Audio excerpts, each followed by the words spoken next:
Hello everyone, No Life here, and today I'll be giving you guys an update on some crazy news that we just received today.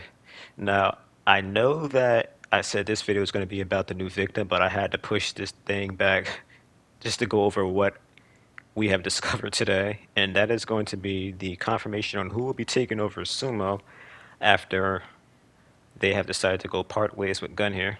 And it is none other than Black Tower Studios who worked with them on Friday the 13th the game. So straight off the bat, when I heard that news, I just had to slap myself in the forehead, as that should have been the first and obvious pick on who would again take over for Sumo now that they have moved on from the game. Now, when I was looking through the comments after I seen the blog post about this, there were some people that were a little skeptical about Black Tower, as they came into Friday the 13th the game after the lawsuit. So a lot of people kind of forget that Ilphonic left them because, the lawsuit, it was partially due to the fact that obviously, with their being the whole embargo on new content being added to the game, they had no money to put into the game, thus they couldn't afford to keep paying Ilphonic. Black Tower was always working with the game. They worked on maps such as Jarvis House and Pinehurst, and they would have worked on the Grindel map, or finished it rather, if it weren't for the whole lawsuit thing. But people kind of forget about that, and they just kind of associate them with the game being in a buggy, glitchy state. And if I'm not mistaken, Friday was the first game Elphonic worked on, so they were still new at the time. I'm going to assume Black Tower is a bit more experienced, although they're running support on the game. So Black Tower, who has since then helped to work on Predator Hunting Grounds and Ghostbusters, who, again, both of those games are a little controversial, but from my experience, at least from playing Predator, there weren't too many bugs with it, and the bugs that were on it were minor things, just visual bugs and some issues with the UI and what have you. But again, nothing that affected my gameplay experience. Me personally, I kind of stopped playing Predator because I didn't find the fire team gameplay fun, and the Predator queues were like 10 minutes long just for a game where you're getting hunted down by the fire team, which didn't quite seem right.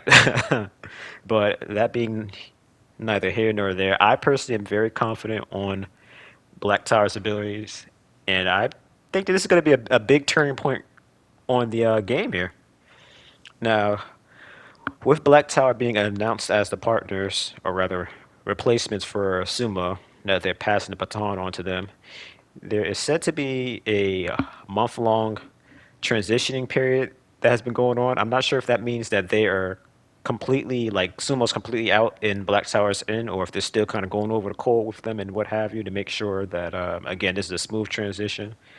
But Gunn is quoted here as saying that they have been known to have worked hand in hand with Black Tower Studios here, and that coordination and communication is key. So I take that as them saying that we are still going to have the great communication from Gun that we've received thus far. And again, nothing's going to change. Only thing that's changed here is, again, Sumo's out and Black Tower's in.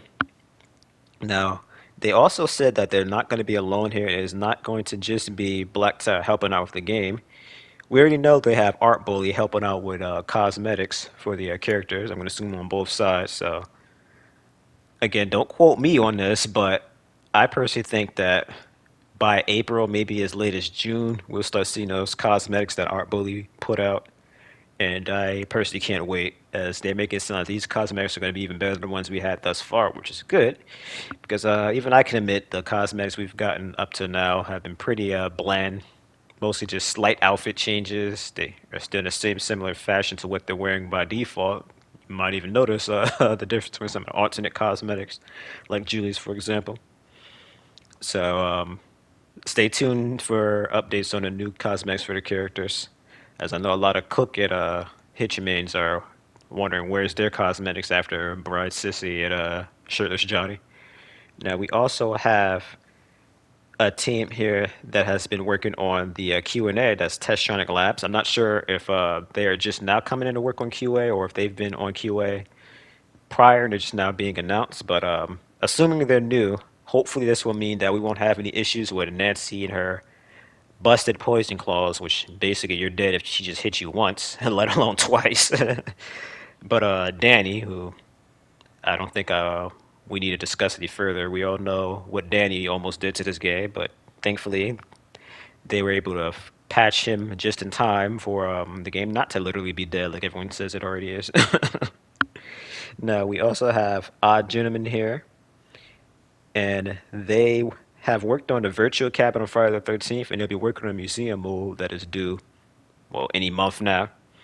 But they also will be working on future game modes. Who knows what future game modes they could possibly add? I mean, I personally would love a single player, but if they were to just do a 1v4 mode where it's a lot harder for victims to get out and you could choose one of the family members to, hunt down the victims, that would definitely be very interesting, especially if they still kept their spawns as normal, as it'd kind of be either a race for, let's say, Johnny with his horrible savagery to go across the map feeding Grandpa so you get down and pressure the victims, or Leatherface to kill them before they can even get out. So, again, I'm very excited for that.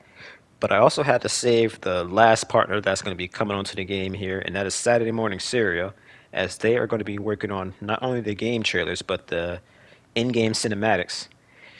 Now, I've seen a lot of people glaze over this aspect here when they're going over this on their videos, and in-game cinematics, for those of you who don't realize, that doesn't have to do with the kills. I'm pretty sure Black Tower would deal with that one, as it's basically them just taking motion capture and polishing up the animations, making sure they fit in the game's code and what have you. Now, in-game cinematics pertains to more so the, again, intro of the game itself, where you see the family member feeding Grandpa, turning on a gen or battery, and then Leatherface chasing down a victim, where he finally, gets them pinned down and puts them on that hook. Now, I wouldn't classify a gallows kill as a cinematic, as you can do that in game just by being able to pick up an incapacitated victim. I believe that in-game cinematics might pertain to something like, let's say, them finally adding a cutscene that's separate from when Leatherface is present. So let's say instead of Leatherface chasing down a victim, you'd see Johnny chasing down that final victim, and then he'd start off by tying him up to a chair and, slitting the throat or line him down in front of Grandpa for him to kill with the hammer. That's something they could do to replace the Leatherface cutscene when he's not present, or they could replace the well, they're gonna have to replace the in-game cutscene too, obviously, if Leatherface is in there as well. But let's say instead of Leatherface always doing a chainsaw dance, he'd only do that when a victim has escaped or multiple victims have escaped. They could instead, like when all four victims die, they could have the sixth victim. Because guys, remember, this isn't launch anymore. There's more than five victims. The fifth victim gets killed in the beginning by the gallows, but they could have the sixth victim be, let's say, tied to the table, and then the whole family just kind of like taunts them like they did Sally the movie. Or again, we could have Grandpa kill them. So there's like a lot of stuff they could do. Because I'm going to link a lot of stuff in the videos, not only just the blog post talking about Black Tower and all the other partners, but also again some behind the scenes footage was showed off a lot of unused animations you guys could pick up on, like not just kills that we haven't seen yet, as those could still make into the game, but again stuff like the whole Grandpa cutscene that we didn't get. So I am just very much looking forward to the future of this game and what else they could do next with it here. And I feel like I've just about touched up on everything I can here, so I'm going to go ahead and mention some things that I've found in my gameplay, not just from this update, but the patch that came out about 2, 3 weeks ago. And first and foremost, I have to say that Bride Sissy, at least I'm assuming it's Bride Sissy, maybe it's just Sissy in general, but I got stunned by a door in Johnny's shack on Nancy's house, and an insurrection locked me. Now, this is something that someone warned me of days ago, but I never had it happen. I've been stuck a lot with Sissy, and I've not had any issues until then. I don't know if it was I got hit by a door twice that game, or if it was Johnny's door specifically, but if anyone's experienced this issue, I don't know if I said this in a private previous video or not, but again, please be sure to report that to Gun so they can send this to whoever is in control of the game still and get that fixed. We also have a Bomb Squad. Now, I found out that with Bomb Squad, if you run out of all four of your charges, you will still maintain that 50% disarm speed if you were to disarm a trap with a bone shard. So, again, Bomb Squad has been nerfed, but it's still very much a very good perk. And although this is confirmed to be a bug on the dev stream a while ago, it still hasn't been fixed, and that is Nancy being able to have her traps disarmed by a bone shard with bomb squad equipped, and you keep the bone shard even though it's not supposed to work on Nancy's traps at all. I personally believe that they could keep Nancy getting her traps disarmed as a part of bomb squad, except instead of the whole saving your bone shard thing, it should just use up charges like bomb squad already does with hitches traps. Again, I don't see the harm in it, especially only having four charges anyway. But I personally can't say I can confirm whether this is a thing or not. This is just people saying that it's still a thing. As for some reason, every time I've used Bomb Squad, I've never used it when it was a Nancy. It's always just Hitchhiker. And I never think to put on Bomb Squad. I just see Nancy. So eventually I have to test it myself before it eventually gets fixed or if it even does.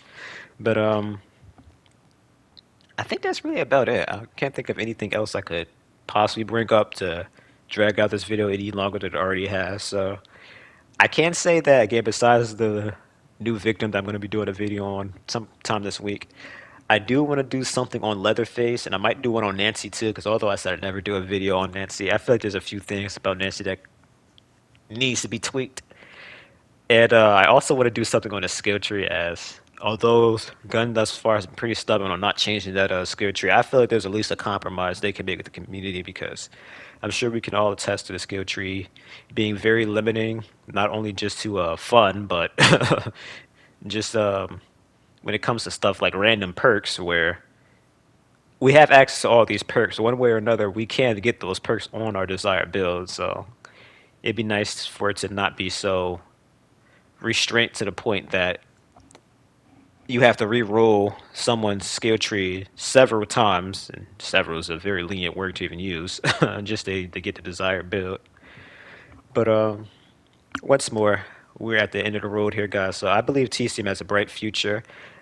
Wes has been quoted on Twitter as saying that they have content planned up to December, not August. They've extended it to December now. So again, we keep this momentum going, supporting the game, get the play numbers up. I definitely believe that this game will last a lot longer than Friday the 13th did, at least content wise.